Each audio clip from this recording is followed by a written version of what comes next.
Alhamdulillahirabbil alamin. Assalatu wassalamu ala asrofil anbiya'i wal mursalin wa ala alihi wa sahbihi ajma'in, amma ba'du.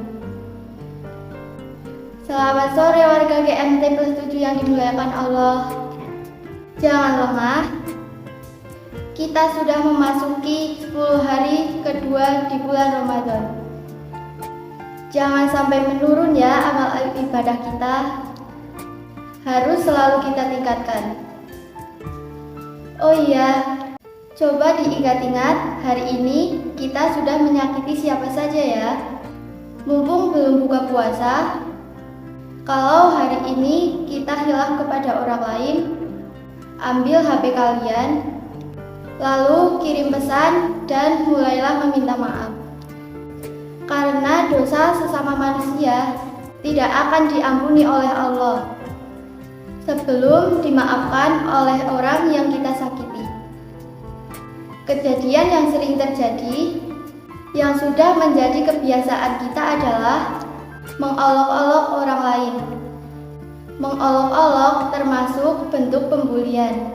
Saya sering mengalaminya di sekolah sebagai pelajar. Kadang-kadang teman-teman sering bercanda dengan memanggil nama kita menggunakan nama orang tua kita. Meskipun bercanda, sebenarnya hal itu tidak diperbolehkan loh dalam agama Islam. Nah, bagaimana hukum membuli dalam Islam? Mari simak beberapa dalil berikut. Yang pertama, Quran Surat Al-Hujurat ayat 11, yang artinya, wahai orang-orang yang beriman, janganlah suatu kaum mengolok-olok kaum yang lain, karena boleh jadi mereka yang diolok-olok itu lebih baik daripada mereka yang mengolok-olok. Dan jangan pula perempuan-perempuan mengolok-olok perempuan lain, karena boleh jadi perempuan yang diolok-olok itu lebih baik daripada perempuan yang mengolok-olok. Dan saling memanggil dengan julukan yang buruk. Seburuk-buruk panggilan adalah panggilan fasik setelah beriman. Siapa yang tidak bertobat, merekalah orang-orang yang zalim. Menurut hadis Bukhari nomor 48 dan Muslim nomor 64, mengolok-olok termasuk dosa besar. Wah, berbahaya ternyata teman-teman. Yang kedua, hadis dari Nafi bin Abdul Haris. Ia pernah bertemu dengan Umar. Umar pun berkata bahwa sesungguhnya Nabi kalian Shallallahu Alaihi Wasallam telah bersabda, sesungguhnya suatu kaum bisa dimuliakan oleh Allah lantaran Al-Quran. Sebaliknya, bisa dihinakan pula karenanya. Hadis riwayat Muslim nomor 817. Jadi, orang yang mulia menurut hadis tersebut adalah orang yang pandai Al-Quran, bukan karena kedudukan di dunia. Yang ketiga, hadis riwayat Muslim nomor 2564. Sesungguhnya Allah tidak melihat pada rupa dan harta kalian, namun hati dan amal kalian. Jadi, ngapain ngurusin penilaian dan omongan orang ya? Gak penting. Yang keempat, hadis riwayat Ahmad nomor 158 yang berbunyi, lihatlah, engkau tidaklah lebih baik dari orang yang berkulit merah atau berkulit hitam sampai engkau mengungguli mereka dengan takwa. Jadi teman-teman, gak perlu insecure ya. Bagaimanapun rupa dan fisik kita adalah makhluk yang paling sempurna. Carilah ridho Allah semata, bukan ridho dari manusia. Berat teman-teman.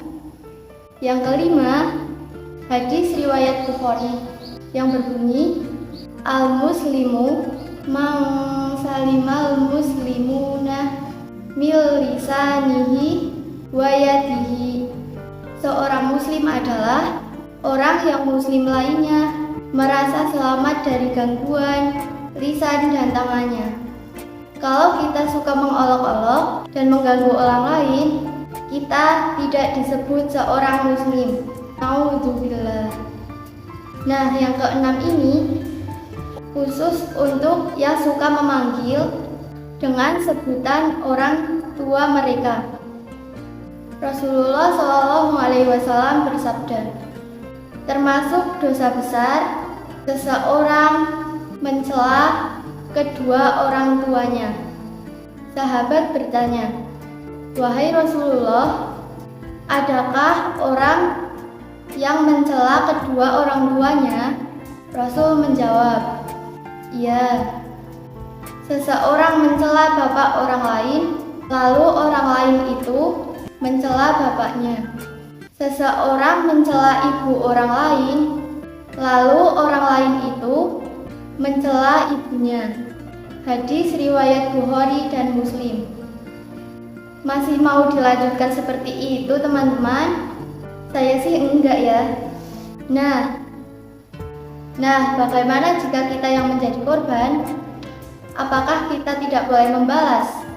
Perhatikan hadis berikut. Apabila ada dua orang yang saling mencaci, maka cacian yang diucapkan oleh keduanya itu, dosanya akan ditanggung oleh orang yang memulai, selama orang yang dizalimi itu tidak melampaui batas. Hadis riwayat Muslim dan Abu Daud. Jadi, korban boleh membalas, tapi jangan berlebihan ya. Sekedar untuk membela diri saja. Namun alangkah baiknya jika kita bersabar. Seperti hadis berikut. Jika ada seorang yang menghinamu dan memperlakukanmu dengan sesuatu yang ia ketahui ada padamu, maka janganlah engkau membalasnya dengan sesuatu yang engkau ketahui ada padanya. Akibat buruk, biarlah ia yang menanggungnya. Hadis riwayat Abu Daud dan Tirmizi. Jadi, biarkan saja Allah yang memberi pelajaran atau memberi hidayat kepada mereka. Kita cukup bersabar. Nah, bagaimana teman-teman? Sudah tercerahkan apa belum? Masih banyak dalil yang lain tentang masalah pembulian. Ini menunjukkan bahwa Islam sangat melarang umatnya untuk melakukan bullying. Yuk kita insaf. Demikian kajian singkat yang bisa saya sampaikan. Mohon maaf atas segala kesalahan. Wallahul muwaffiq ila aqwamit thoriq. Wassalamualaikum warahmatullahi wabarakatuh.